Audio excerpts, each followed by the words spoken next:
Hello বন্ধুরা, তোমরা সবাই কেমন আছো? আশা করি ভালো আছো। তোমাদের ভালোবাসা ও আশীর্বাদে আমিও অনেক অনেক ভালো আছি। আর দেখতেই পাচ্ছ আমি রেডি হচ্ছি। সো কোথায় যাচ্ছি সেটা জানার জন্য তোমাদেরকে পুরো ভিডিওটা ওয়াচ করতে হবে। সো চলো ভিডিওটার সঙ্গে থেকো।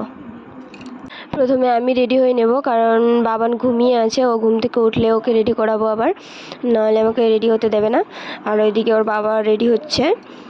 সো শাড়িটা সেট করতে আমার অনেকটাই টাইম নষ্ট হয়ে গেছে।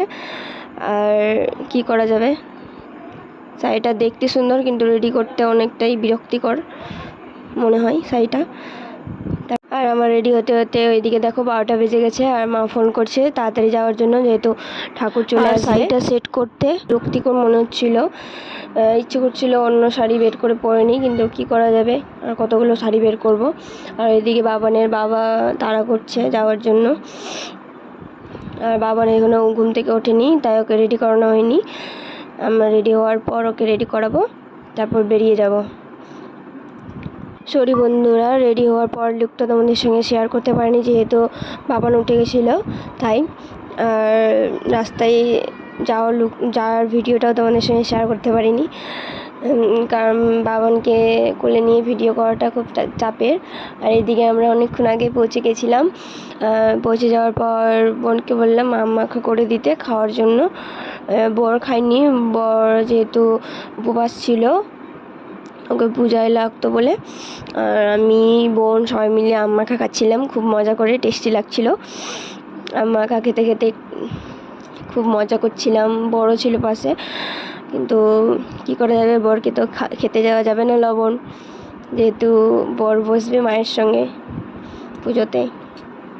আর ঠাকুর আসতে অনেকটাই লেট করে দিয়েছিল বলে এদিক ওদিক ঘোরা হচ্ছিল, আর বসে আম মাখা খাওয়া হচ্ছিল। আর বোনরা বলছে এত ঝাল খাবো না, তো আমি বলছিলাম ঝাল নেই, খা একটা। আর ছোটো বোনকে বলেছিলাম আম মাখা করে দিতে, কি এতটাই ঝাল দিয়েছিল যে কি বলবো, চোখ থেকে জল বেরোচ্ছিলো, কিন্তু খাওয়ার ছাড়িনি, খেতেই হবে। আর এদিকে ঠাকুরমশাই চলে এসেছেন, পুজোতে বসে গেছেন, জোগাড় করছেন। আর তার মায়ে একটু হেল্প করে দিচ্ছে, যেহেতু মায়ের হাত ভাঙা, তো কিন্তু তবু মা হেল্প করছে, যেহেতু মা উপবাস আছে। আমরা তো সবাই খেয়ে নিয়েছি, আর বোনরাও একটু সাহায্য করছিল, কিন্তু এতটাই লেট হয়েছিল পুজো করতে, কি বলবো। আর বরের এদিকে খিদা পেয়ে গেছে অনেক, যেহেতু বরের অভ্যাস নেই উপোস করে, ওর একটু প্রবলেম আছে বলে ও বসে গেছে, উপোস থাকতে পারে না। আর আমার ছেলে দেখো কি করছে, ছোট বোন নিয়ে গেছে মায়ের কাছে ছেলেকে। চলো পুজো দেখা যাক। আর এইদিকে বোন জিওর পাতা, বাঁশের পাতা নিয়ে এসে, যেহেতু মা নতুন বিড়ি করছে তো ভুলে গেছে। আর এইদিকে আমরা দুইজনে মজা নিচ্ছি, বসে বসে পুজো দেখছি আর মজা করছি। ও মোবাইল দেখছিল বসে বসে, আর আমি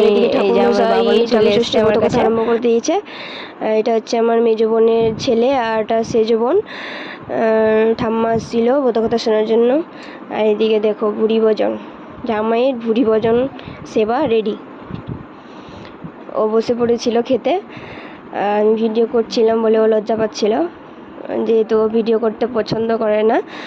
ও বলে তুমি করো, আমার ভালো লাগে না, কিন্তু কি করা যাবে, জামাইষষ্ঠী তো ওনাকেই নিয়ে, ওনার তো ভিডিও করতেই হবে, যেহেতু ওই দিনটা শুধুমাত্র জামাইদের জন্য স্পেশাল। So tata.